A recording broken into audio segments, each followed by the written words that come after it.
with you to get the session started, which is the ideal way to destroy relationships. It's one of those bad example kind of things that people learn from. Like the lady who went to see the school teacher about little Johnny. She said, now if little Johnny gets out of line in any way, what you do is you slap the child next to him and Johnny will get the message. Now, that's not exactly the way to endear yourself to anybody. But Mr. B is a little different story. Mr. B called a meeting, had all of his people together, and he said, now, this is a great company we have here. It can be even greater. What I'm going to do is I'm going to start assuming more of a leadership role by setting the correct example. I'm going to start coming in early. I'll start taking reasonable lunch hours. I will stay until the office is closed. In short, I'm going to be the role model that you need to follow. Oh, it was a wonderful speech. But you know sometimes how those speeches go. After a period of time, you kind of forget all about it. The excitement and enthusiasm dies down just a little bit, and that's exactly what happened. Mr. B was out for lunch one day, and he forgot about the time. Suddenly, he looked at his watch, and he thought to himself, oh boy, I'm supposed to be back to the office in 10 minutes. He hopped up, ran out to the parking lot, hopped in his automobile, scratched off, burned rubber, doing about 90 miles an hour down the freeway, and the long arm of the law entered the picture, gave him a ticket.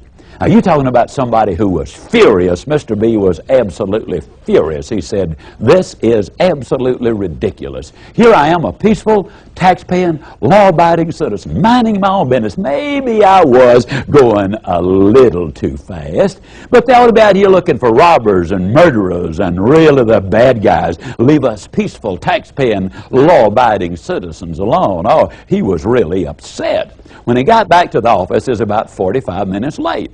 And he did what some people have always done when they get their hand caught in the cookie jar, so to speak. They point yonder so nobody will look at them. In a loud voice, he called for a sales manager. He said, come on in here. I want to talk to you about the Armstrong account. All I want to know is a simple yes or no. Did you make the sale or did you miss the sale? And the sales manager said, Mr. B, I hate to tell you this. I thought it was a done deal. I thought we had it signed, sealed, and delivered. But at the last moment, something happened. It came unglued. No, I did not get the sale. Now, if you think Mr. B was upset before, you should have seen him now. He just hit the ceiling. He said, this is really something. Here we had a chance to get this big account. We desperately needed that money to expand our product line, and I've been depending on you as my sales manager. You've been here 15 years, and you have a chance to really make a mark, and what do? You blow it. Well, let me tell you something. Just because you've been here 15 years does not mean that you've got a lifetime contract. Now, you're going to replace that business, or I'm going to replace you. You're talking about upset. Mr. B was furious. But if you think he was upset, you should have seen the sales manager. He walked out of the room, slammed the door behind him, muttering under his breath, this is really something. For 15 years I've been running this company. If it had not been for me, we would have gone broke years and years ago. And here, just because I missed one sale, he uses a cheap, lousy trick threatening to fire me. This is not fair. Oh, he was upset. Called his secretary in. He said, you remember those 5 letters I gave you to get out this morning? Have you gotten them out? Or are you going to give me some lousy excuse for not having them out? And she said, well, no. Don't you remember? You told me that the Hilliard account took precedence over everything else. That's what I've been working on. If you think the sales manager was upset before, you should have seen him now. He just hit the ceiling. He said, you've been here 8 years, and you apparently think you've got lifetime security. Well, I want to tell you something. You get those letters out, and if you don't get them out, I'll get me somebody who can. Oh, he was really upset. But if you think he is upset, you should have seen that secretary. She goes storming out that room. She slams the door behind her. She said, this is ridiculous. 8 years I've been here. Just because I cannot do 2 things at once, all of a sudden he gets upset with me, threatening to fire me. And I'm the only one who knows what's going on around here. Hadn't been for me, this company would have gone under years and years ago. And as far as him firing me, as much as I know about him, who does he think he's kidding? Oh, she was upset. She went out to the switchboard operator's desk. She said, I got 5 letters. I want you to get them out. Now, I know ordinarily this is not your job, but you don't do anything anyhow but sit around out here, occasionally answer the telephone. I want these letters out, and I want them out today. And if you can't get them out today, let me know. I'll get somebody who can. Oh, she was upset. But if you think she was upset, you should have seen the switchboard operator. She about hit the ceiling. This is ridiculous. I am the only one around here who does anything, who understands what's going on. They don't do anything in the back but gossip, drink coffee, every once in a while do a little work. The minute they get behind, they come out here, they put it on my desk, and they say, now if you don't get it done, we're going to fire you. And I'm the only one that understands the operation. Hadn't been for me, this company would have gone under years and years ago. Oh, she was upset. But she got the workout.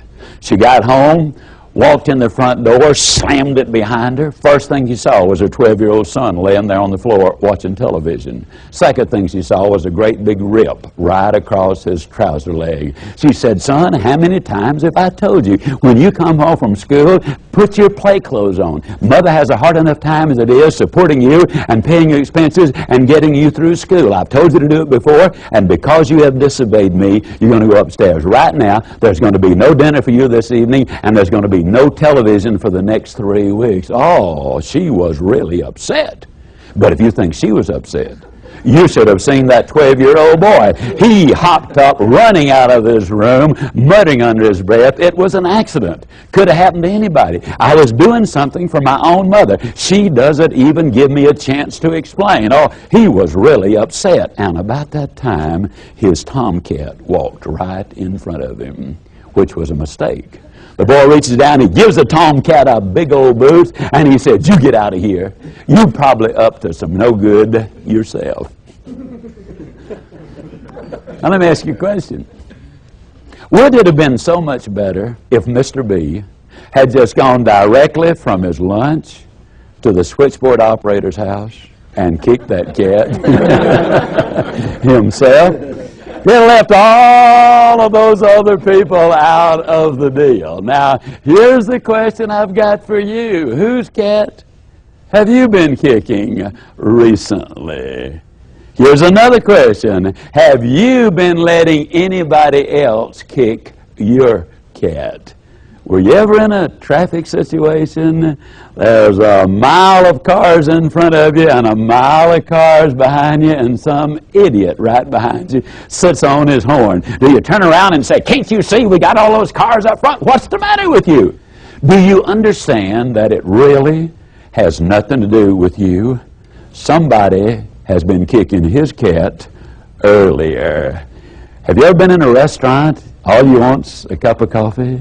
And you sit there, and you sit there, and you sit there. And finally a waiter or waitress comes by, and you timidly hold up your hand and say, could I have a cup of coffee, please? And they proceed to take your head off. Can't you see I'm busy? I'll get to you when I have a time to do so. It seems that everybody thinks all I got to do is wait on them. Do you get upset and say, well, you don't have to bite my head off about it, do you? Or can you understand it's got nothing to do with you? Somebody had been kicking that waiter or waitress's cat long before you got there. Have you ever had a magnificent day? You get home an hour and a half late. You walk in the front door.